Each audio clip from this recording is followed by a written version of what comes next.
The following podcast is a deep, shallow dive production. And you're going to love it. Okay, let's go.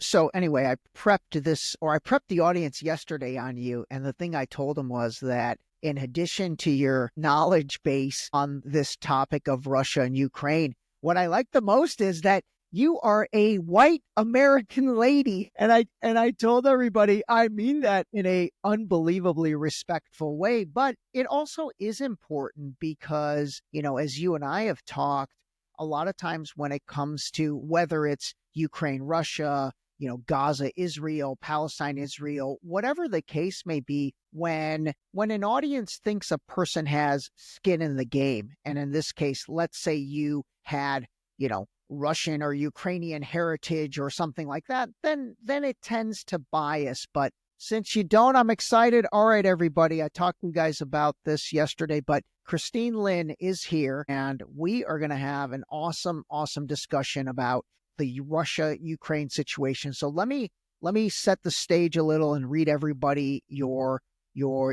impressive bio, and then we'll kind of go from there. But Christine is a historian, geopolitical analyst, and expert on Russia. Her articles have been published in magazines and newspapers for over 30 years, and she's authored 4 books. She's appeared as a guest on numerous talk shows, radio, TV, and podcasts, and we are glad to have her today on the Deep Shallow Dive. For decades, she's been a vocal opponent of what she considers American and NATO aggression, and says that as a historian, she understood and believed from the start that Russia's 2022 special military operation was the righteous action it had to take, and not, as President Biden and every other media outlet said, Putin's brutal invasion. All right, Christine, welcome. Oh, it's a pleasure to be with you, Ray. Very happy to be here. Let's shed some light on all that lying propaganda that the Americans have been subjected to from their government and media. And it's gone on against Russia, this Russophobia, for decades. And so I'm very happy to be here and join you and your audience. Well, I appreciate it. All right, so let's do this, because what we really try to do here, or what I really try to do is, break things down, and we're going to go deep, but we're going to stay shallow and we'll dive in. Where do you want to start? Should we start at the end of the Cold War in terms of like 1990, 91, or do you want to start a little bit later? Where do you think a good is to start to explain what's going on? Well, I think I would like to share with your audience first what is most recent. In regards to the SMO, as to why the Russian Federation did this. And I think we can easily work back, because behind that, it does go back for decades, the Cold War and prior to the Cold War, actually, in terms of this falsified narrative that Russia, or the Soviet Union at the time, was a threat to the United States. But I'd like to talk about the SMO, since it's on everybody's mind right now with the negotiations as they are, and let's work our way back. Okay, let's do that. And when you say SMO, you mean Special Military Operation. So, okay, let's do that. Let's start with today. It sounds like Zelensky now has kind of his back up against the wall. Him and Biden seem to be buddy. And it doesn't look like him and Trump are that. So tell us what you think, I guess, is going to happen next. Well, in terms of what's going to happen next, I'm going to first emphasize, since the media and our government, the U.S. government, has repeatedly called it a brutal invasion, and it makes me laugh. Sadly, it's a tragedy to have all of this loss of life. But yeah, I think in terms of right now, in terms of Trump, the Trump administration, it's most certainly better. How crazy was it for the Biden administration to have no contact with a superpower such as the Russian Federation? But in terms of what happened in Ukraine, this has been escalating and necessitating Putin to do something about it for decades. And I would like to tell your audience what the necessity of that, and I call it a righteous action, because number one, there were thousands of persons in the Donbass, which is part of Ukraine, that were being persecuted were being murdered, being raped, the atrocities that were going on for 8 years as they asked the Russian Federation for help.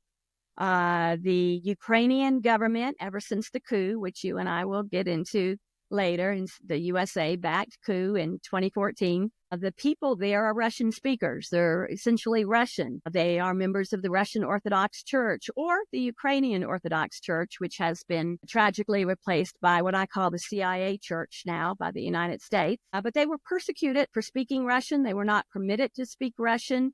Their textbooks for their children actually taught the children that the Ukraine was never a part of the Soviet Union, never mentioned that it was a part of it. But the atrocities and the constant shelling, and it's what is happening now, even today, as we speak, Ray, the Ukrainians commit atrocities. They shell the civilian towns, the supermarkets, the grocery stores, the hospitals.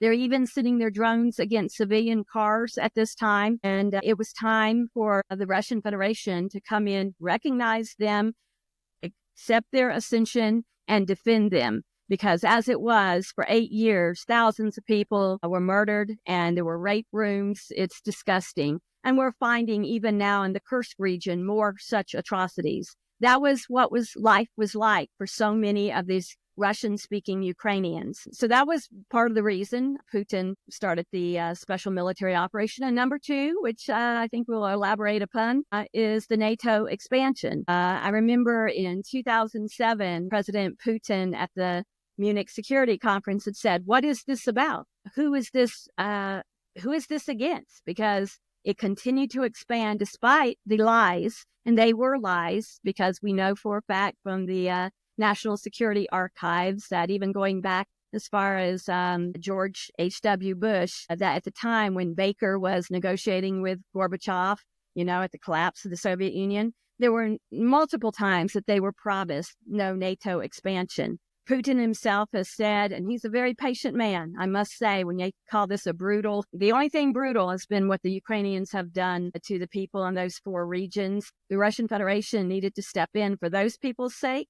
And they also needed to step in to defend the Russian Federation, because the number one goal of the United States for decades, stated goal in all of their documents, is the strategic defeat of Russia. And it came a time where he had to put a stop to it. Okay. All right. That's a lot. All right. Let me ask you a couple things. One is, do you have any idea in terms of the death toll? How many Ukrainians have lost their lives since 2022? I would first of all say, don't listen to Trump. He appears to get his information from the Ukrainians or his people around him, which is a joke, all of the lies that they have said.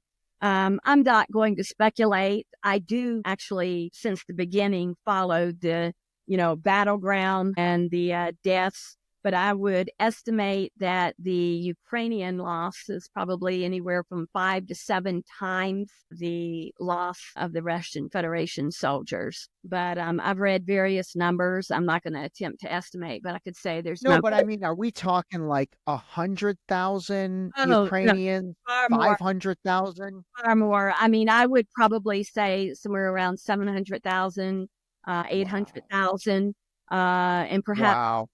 And I feel that is a conservative estimate. And that's a tragedy. This did not have to happen. This is all because that's an unbelievable tragedy. And those are the numbers I've heard. I've heard north of 700,000 Ukrainians have died since 2022. That is an insane number. Okay, let's talk about this. You mentioned the 8 years since, basically, I'm assuming 2014. Why don't you explain to us, because I've talked about this several times, but it would be good to hear your perspective. The Viktor Yanukovych situation in 2014, where, I'll set the stage, he was democratically elected. And from what I've gathered, he basically wanted to, kind of be neutral. He wanted to not necessarily be fully aligned with the Russians, not necessarily be fully aligned with NATO, turn the Americans. And from my research, that seemed like the U.S. got to a point where they're like, yeah, you know what? No. And so they backed, I believe it's called the Maidan something, but they overthrew him. That's how I understand it. Am I missing anything? No, that's it even began before then in terms of Yanukovych and the elections prior to that and the Orange Revolution. But yes, we're going to start right there. What is the most recent history? He was the duly elected president of Ukraine, and the United States was very unhappy with that. NATO was very unhappy with that because it was neutrality. There are those who claim, oh, he was pro-Russian. I don't see it that way. And I really took a look at his policies. And when it served him to do transactions with the Russian Federation, he did so. When it was with the EU, he did so. But they cannot accept the sovereign decisions of such a country. They only want vassals. And what you were speaking of is the Maidan coup. And that is when it came to a head in 2014. And it was a tragic event. And the key for people to understand, this was a U.S.-backed coup. The subsequent leader, and then thereafter the election and Zelensky, was planned. And we have actually the phone calls, the notorious phone call of Victoria Nuland prior to 2014, discussing who the United States wanted to come in and be the next president. Now, again, this is before the coup. And of course, your audience should understand that billions of dollars had been put into Ukraine and also training the people who were going to be there. On that particular day, bloody Maidan coup, there were snipers that were placed. And the Western narrative was that these snipers were, killing the police and killing But what it turned out to be is these were Western trained snipers. I think some of them were trained in Poland, and they shot both the police and the demonstrators. This was not a natural, organic revolution by any means. This was a planned coup by the United States, bussing in those who would do the protest.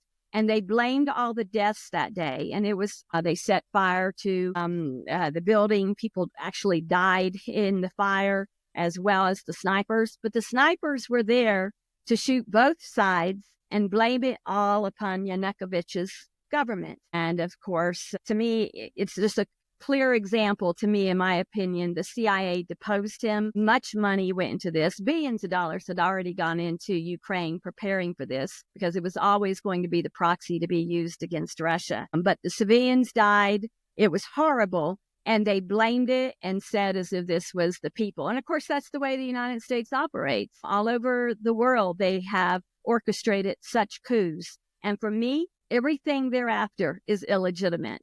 The president that they put in, the subsequent election, because everything then was taken over by the United States and the UK.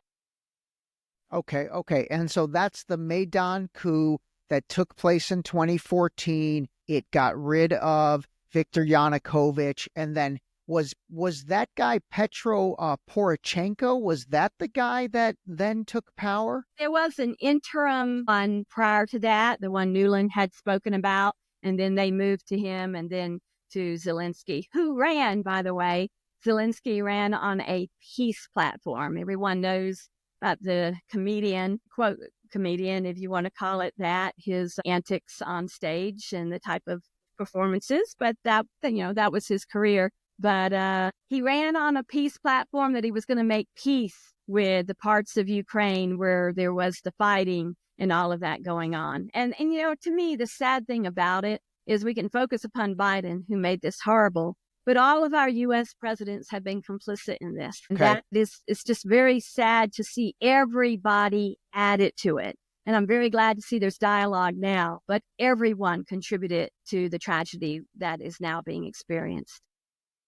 Okay. You know what? That's a great point. And I think that's a point that, quite frankly, probably applies to so many global regime changes, global coups, foreign policy situations. We're in such a divided place right now where it's, right versus left. Either you have Trump derangement syndrome or you have Trump worship syndrome. And I'm always trying to be right in the middle where we call a spade on everything. Let me ask you about Zelensky because you brought him up. So that guy, again, from my research, he kind of came out of nowhere. His background was that of a comedian, an actor, a performance person. somewhat similar to Justin Trudeau and Emmanuel Macron from what I've learned. But like, was he just placed into that? Like, how did he even all of a sudden become, the president of Ukraine? Well, I would suspect, of course, in terms of the funding and what was going on in the country, that the collective West would have been a part of that. They know who they want and they make sure that it happens. But other than that, like I said, he did become very popular because people did want peace. They did not want this fighting and the death that was happening at that time. And again, that was 8 years of that. So people did want to change. So I think he did get popular support because he ran on a platform. And of course, once he obtained the power, it's just the opposite. He's going to listen to his controllers, which is the U.S. and the U.K. And yes, talking about coups and all of this, when you think about it, and I've read so many of the documents in the National Security Archive, which is a great resource for people, especially what came out since 2017, going back into the Cold War, as you and I were discussing. And you just see the NATO, the United States, the U.K. In fact, I would say that the United States and the U.K. is the greatest threat to peace. And it's the greatest threat to the United States, not because they want to threaten, but because they do seek peace. And the United States and the UK see that as a weakness. And going back to how we began this, when the special military operation was begun, they have always accused Russia of the very thing they did.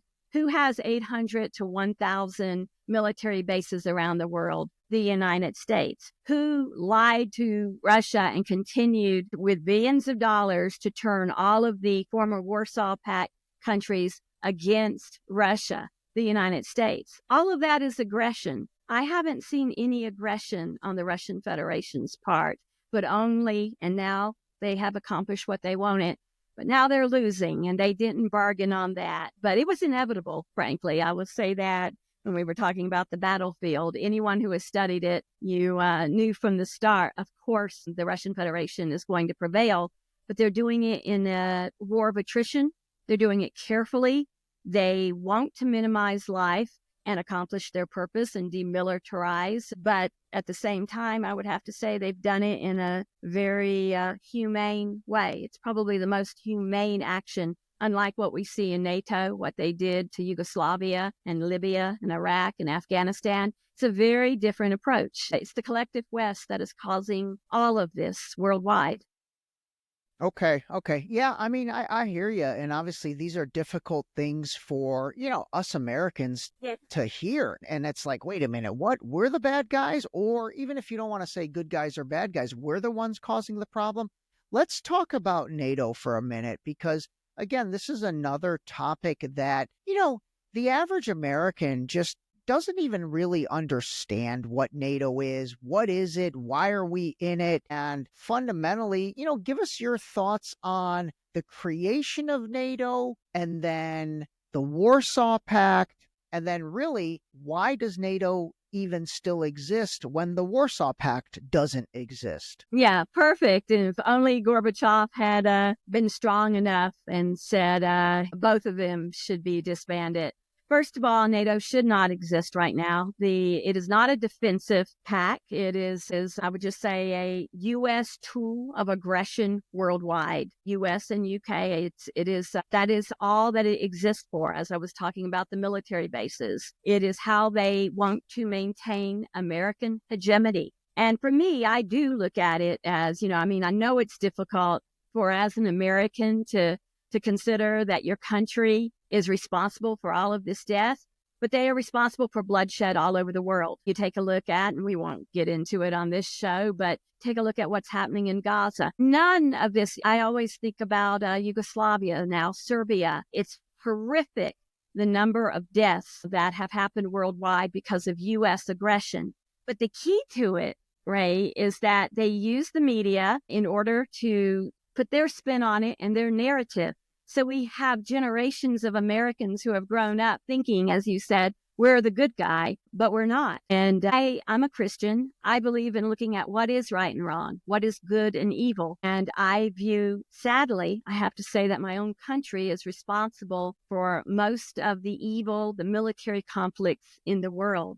They are always the instigator, one way or another, they or the UK. And it's really difficult because you love your country, you love your people, you want to believe, but it's lying propaganda when you start to look at history. Yeah, totally. And, I always say, we all love our country, and it's not our country, and it's not even the government. It's certain people inside the government. I think it would blow people's mind at potentially how small, I don't know if it's 100 people, 1,000 people or whatever, but fundamentally, again, it's not me and my neighbor doing covert regime change across the world. It's the people in charge of government. And you made a great point earlier. It really has ping-ponged back and forth between Republicans to Democrats. You look at, Reagan to Clinton. Reagan, I thought, was good. Let's start with George H. Bush, Papa Bush, and then Clinton, and then George W. Bush, who was awful, and then Obama, and then Obama to Trump, and even Trump's, first term. I don't think he really accomplished all that much in his first term, but that ping pong ball of, quite frankly, aggression and corruption always seemed to bounce back and forth between Democrats and Republicans. The question becomes, is Trump the guy that says, hey, okay, I'm going to break up this uniparty and we're not going to do this anymore? What are your thoughts on that? Where do you net out on Trump right now? First of all, I would say I put a very big distinction between domestically what he's doing and his international policy, both first term and now. I always go back to during his first term, his speech at the UN, where he talked about every nation of the world should be focusing, just like he focused on Make America Great Again, focused on your own country, that every country should do that. But what he neglected to do as president then, and what he's neglecting to do now, although it does seem to be getting better, was to have that respect for the sovereignty of other nations.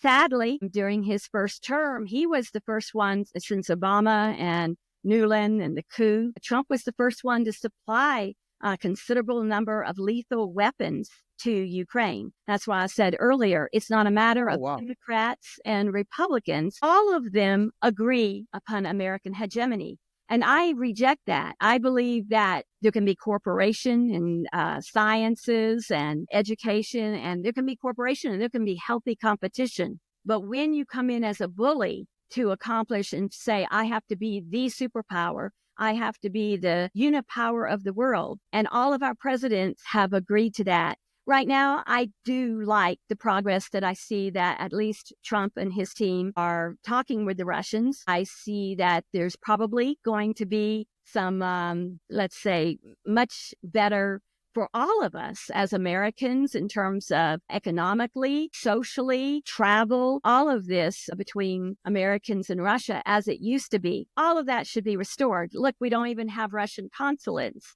It's very difficult for people, who have family and want to travel. All of that is going to get better. And there's so much potential if you get rid of this American hegemonic goal. But Trump hasn't done that. I think that when Trump says he wants peace, he wants to distance himself and get this Ukraine project over with. It didn't go as planned for the United States at this time. I don't believe he has fundamentally rejected the goal of the strategic defeat of Russia, because if he did, Ray, all that he would have to do right now is to end all of the weaponry, all of the intelligence, stop the Starlink, stop all the personnel that are there, and also stop the selling of weapons to those countries who are declaring that they are going to take it right into Ukraine. If he really wanted to stop the bloodshed, he can just stop all of that. He hasn't done that. He's a negotiator, and I've read all of his books. I read them years ago. I've always admired that about him. But when it comes to international relations, I believe that we should have respect and sovereignty. He's not, respect for the sovereignty of other nations. He's not coming from that perspective, but nevertheless, he knows it's in his best interest, in America's best interest, to be rid of this Ukraine project. So I see hope. It's just it could be ended quickly if the saving of human lives were his goal. Okay, gotcha. I like when you call it the Ukraine project, because it does seem like it's a project that they tried to implement. One thing that I talked about in a previous episode was I said, if you buy into this military industrial complex theory and all that, which I really have to give Robert F. Kennedy Jr. credit for getting that into the mainstream, getting that into the forefront, even though the military industrial complex was announced by Dwight D. Eisenhower before John F. Kennedy took the presidency. So it's been around a long time, but we've never really thought about it and thought about what it does. And then RFK Jr. really the past, let's say 2 years, has brought that into the forefront. When I saw and when I started researching this and when I started understanding it, the other thing I thought about this Ukraine project, and I'll call it that, is it seemed like it came right after we withdrew from Afghanistan in 2021, which to me was a 20-year forever war that was the tent pole of the military-industrial complex. Mm-hmm. And so the question I have is, was part of this Ukraine project a replacement for Afghanistan? Was Ukraine, Afghanistan 2.0, the new Afghanistan and the new way to funnel money into the military-industrial complex? Do you think that played into this as well? That's a very interesting point, Ray. I mean, I think that would be part of it.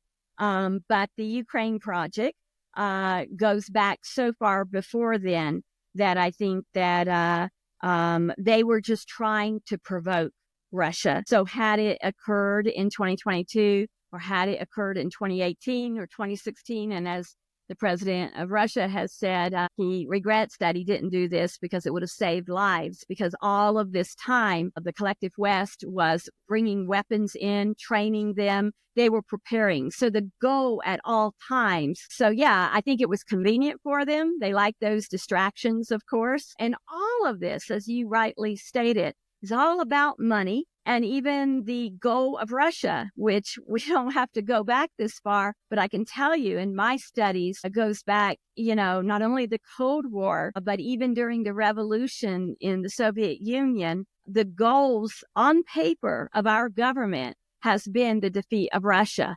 Powerful, the resources, the natural resources, even at the end of World War II, Churchill, what is some insane project unthinkable? He wanted to drop an atomic bomb on Russia. I mean, he was like, they're at their weak point now. Let's do it now. They didn't, fortunately. The U.S. did not agree to that. So I just think that it may be happenstance and they were prepared to go. It did make a very good distraction, which the government likes whenever they get in an embarrassing situation. That's for sure. Yeah.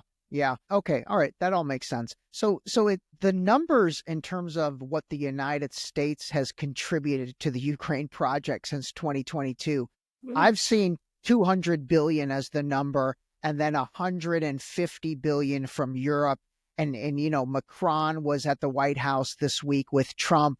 And it was so funny. They were like arguing back and forth about like, well, ours was a loan and yours was not a loan. And like the funny thing was neither one had a clear answer. So in my mind, I'm like, oh my God, how is it that you guys as the leaders don't clearly even know how much money we've given? But do you think those numbers are accurate? Is it more than that? Is it less than that? I think it is. From my research and watching what has been done, I think it is significantly more than 200 billion. I think it is significantly more. I would put, and we're just talking about from 2022 onward.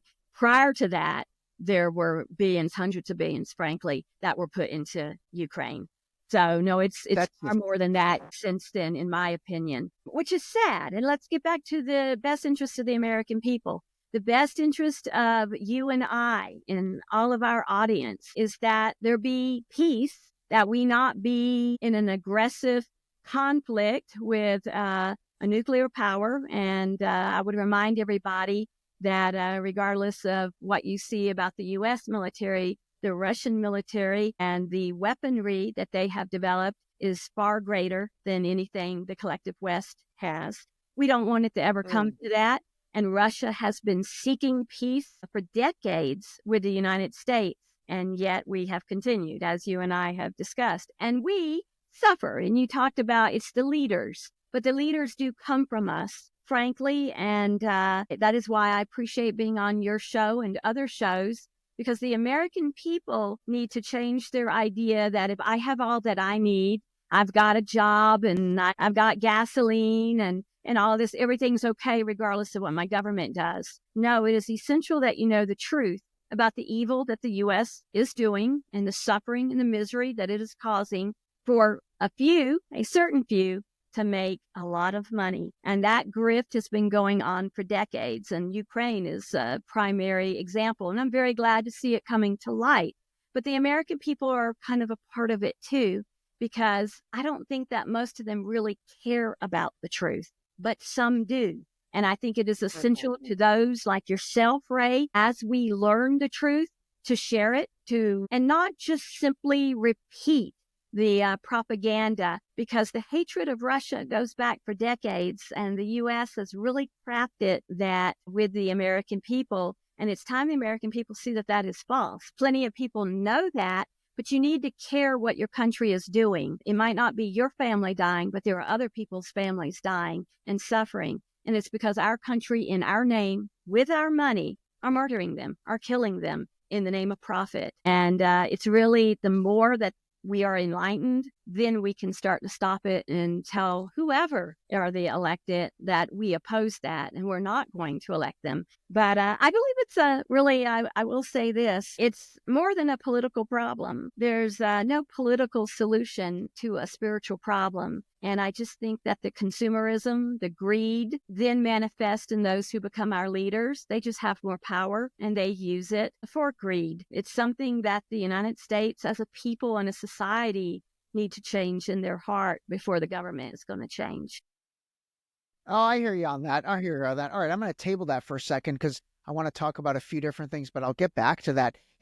I think you made some great points in terms of waking up to our political leaders. There was something that came out literally, I think yesterday or the day before, that showed, Nancy Pelosi, Democrat, Mitch McConnell, Republican, Chuck Schumer, Democrat, someone like Ted Cruz, Republican. And it showed that their salaries are like maybe $200,000 a year, and they're all worth north of $60 to $400 million. And it's like, how is that possible that somebody who is a career politician, who's been in the game for, 30, 40 years, and yeah, they make 200, 250. I mean, but that's not anything.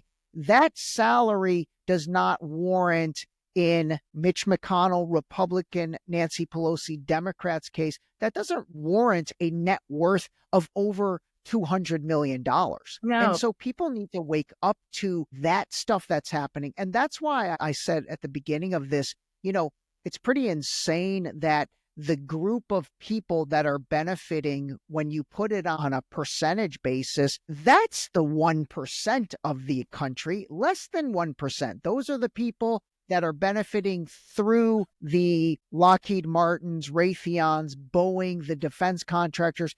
That is really a cycle. It is really a crazy, vicious cycle, and I'm hoping we break out of that. All right, let me ask you about the Nord Stream pipeline. I've talked about that on the show before, and obviously I think it was boom, the Nord Stream pipeline blows up, and then all of a sudden on Fox, MSNBC, CNN, quite frankly, all of them were like, oh, Russia blew up the Nord Stream, their Nord Stream pipeline. Right. What are your thoughts on the Nord Stream pipeline?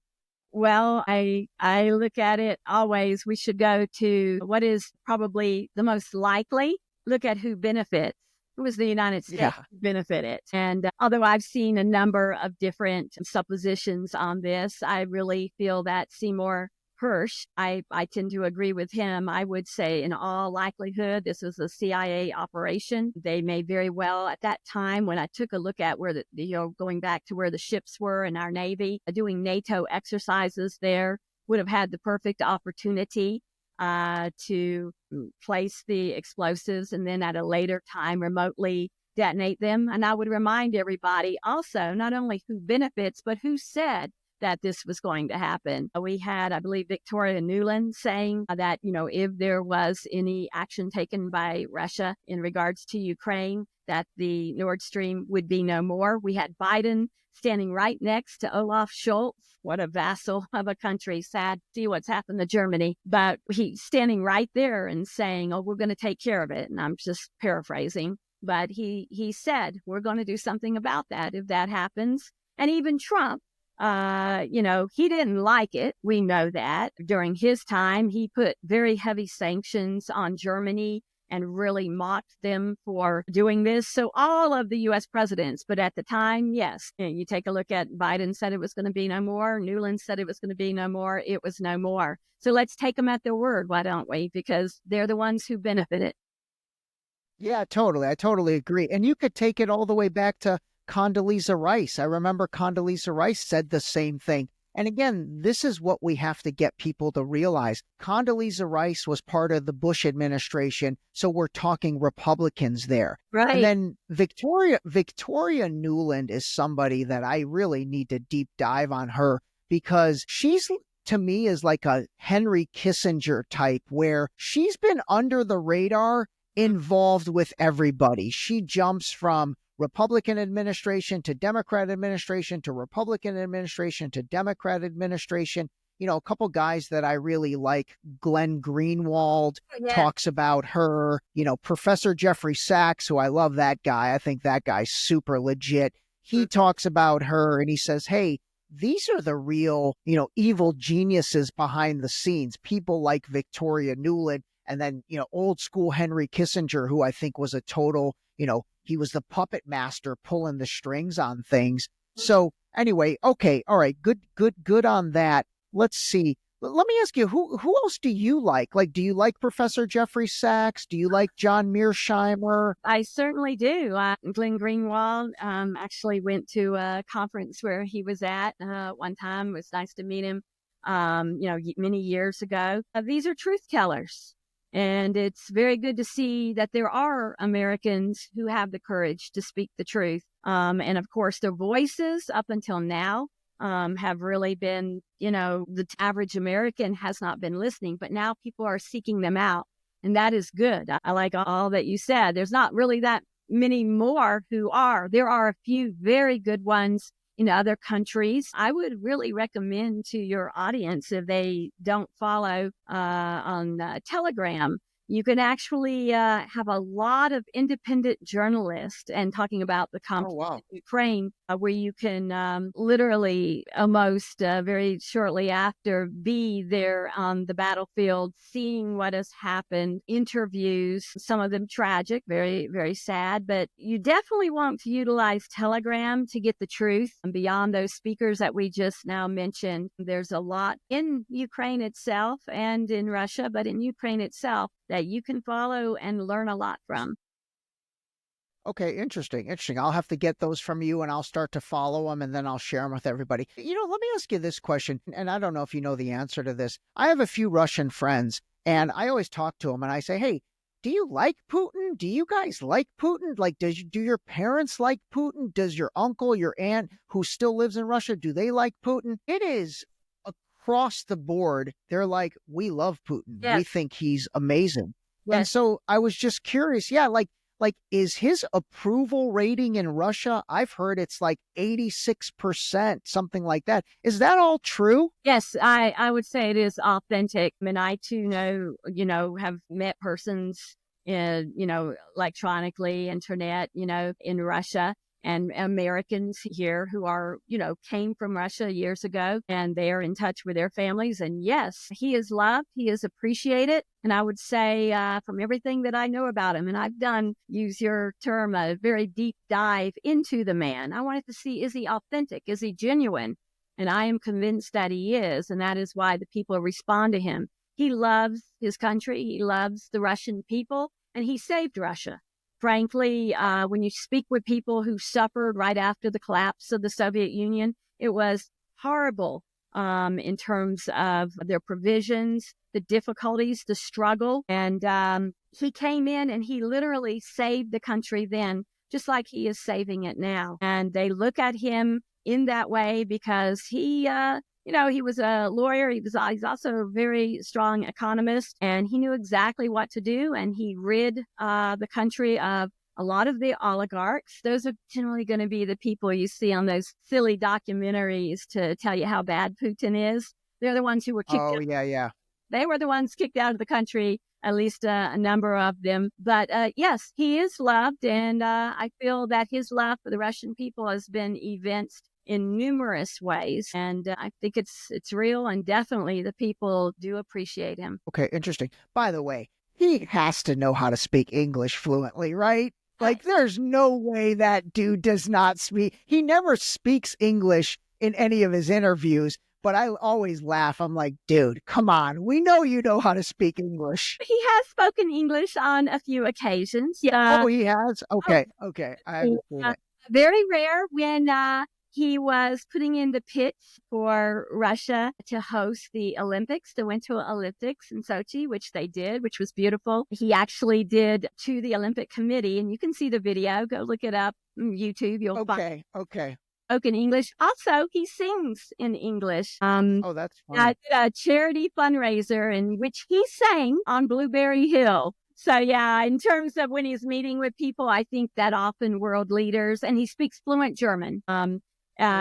And has given speeches in German, and when he's meeting with Germany in the past, which was another thing that's sad. Speaking of Germany, the Minsk agreements, and I just thought of this, the lies that were told straight to Putin's face by the Germans, Minsk 1, Minsk 2, Merkel herself has admitted that we were lying to Putin, that they were going to have it back for these and make these autonomous regions and stop the killing of the civilians. That was what he saw. And it has now come out that they, at the time with Zelensky, were lying to Putin in order to arm Ukraine for what is happening right now. And it just, occurred to me the lies that have been going on to him as a leader. And he doesn't want war. He doesn't want death. And he's tried to prevent it, but hopefully Trump will let it stop now, let it de-escalate. And I'm really glad to see the communication that's happening. Yeah, I hope so. I've never really talked about the Minsk Accords. Can you give us just a quick 30 seconds on what those were? Well, Minsk 1, they were getting together again for the regions that I told you about in the Donbass, Kherson, Lugansk, Donetsk. Those regions were being shelled continually. This is in Ukraine. Ukrainian government killing Ukrainian civilians. Why? Because they speak Russian, because they recognize their church, and that persecution was going on. So they wanted help, and they had appealed to Russia. And Russia's intervention in Minsk 1 and Minsk 2 was an agreement, very good agreement, that Ukraine government would stop the assaults, the attacks upon these civilians. It would just respect their autonomy, and they would remain part of Ukraine. And they never did. They continued murdering civilians for years. Minsk 1 and Minsk 2 were meant to stop what is going on right now from it escalating to this type of military confrontation. Okay. All right.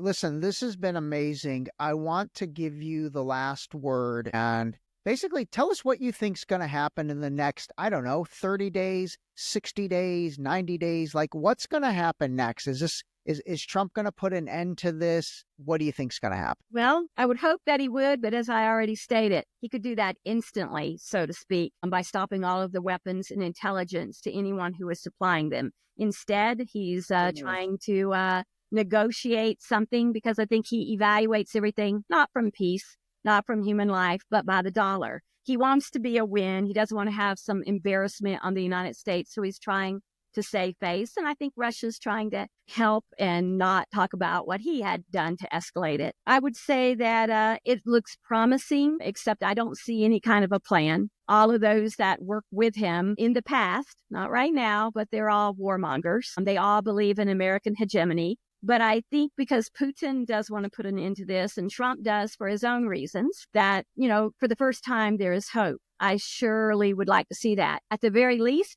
regardless of Ukraine, and Russia may have to continue and until and if, because they're not going to agree to all the terms you see floated out there. They're not going to have, quote, peacekeepers. We know what NATO peacekeepers are worldwide and what they do. They're not going to give up the lands that have been liberated, the people that have been liberated. So all of that.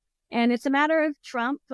He's speaking some of the truth finally. His people are speaking some of the truth about the situation. So that is promising. But if they have to finish it militarily, they will. And it will be just. Whichever way it is, it's going to be just and the killing will stop. But it will be, I feel, on Russia's terms. It has to be because their stance is righteous. And I would just share with your audience in our last few moments here that they do some research on President Putin because he is he's a genius. Look up the Valdai Club. The man can go 4 hours straight. His historical knowledge, talking about why people love him. You go to the Valdai Club, it's like 4 hours. And another thing, he takes reporters' questions for like 4 hours straight every year. Yeah, and not just reporters, but the people of Russia, and gets personally involved in solving the problems. That is the real definition of a leader. And frankly, Russia's, I believe, to be the hope of the world in terms of BRICS, in terms of the economy, in terms of cooperation among nations. And the United States would do well to become a part of that instead of against it. And also in our final moments together, I would like to share my website with your listeners. And it is AmericanOrthodoxChristian.com. I'm an Orthodox Christian, and I decided, in fact, as I told you, to begin sharing my knowledge as a historian again on these matters. But that's my personal website where I combine the geopolitical with the spiritual. I invite people there. You can also contact me through there. But just remember that Russia is not the aggressor in this, and the United States needs to recognize that. And I am encouraged to see the truth that Trump and his people are recognizing, although I believe he always knew it. But at least he's saying it publicly now. Okay, all right. That sounds amazing. By the way, I would love to have you back on to dive into the religious aspect of this. We didn't get a chance to talk about that today because, honestly, I really do believe in the separation of church and state a little as well. So I didn't want to cloud today's discussion with talking about religion, but I really do want to have that conversation. And I want you to come back and share with us the Christian Orthodox perspective to things and how that plays into it, because I think that is a part of what's going on in Ukraine, the way Russia is. We don't really understand that. So we'll come back to that. Well, listen, this has been really enjoyable. Really appreciate you, dropping the knowledge bombs on us. And I will link everything in the show notes. And like I said, I would love to have you back on to then focus on the religious aspect of things and have you share that with us. It has been a pleasure. Thank you, Ray. All right. Sounds good, Christine. Stay on the line a minute. All right, everybody. Hope you enjoyed that and hope that contributes to your knowledge base on one of the topics that, again, it's in the mainstream. So let's see what happens. Let's see if the war ends. I think it will. And then that way we've only got one war left to talk about. All right, everybody. Talk to you soon. This episode was brought to you by the new book, Deep Shallow Dive Into You, available now on Amazon and Barnes & Noble in hardcover and paperback. Don't forget to sign up for our new mailing list on our website at deepshallowdive.com.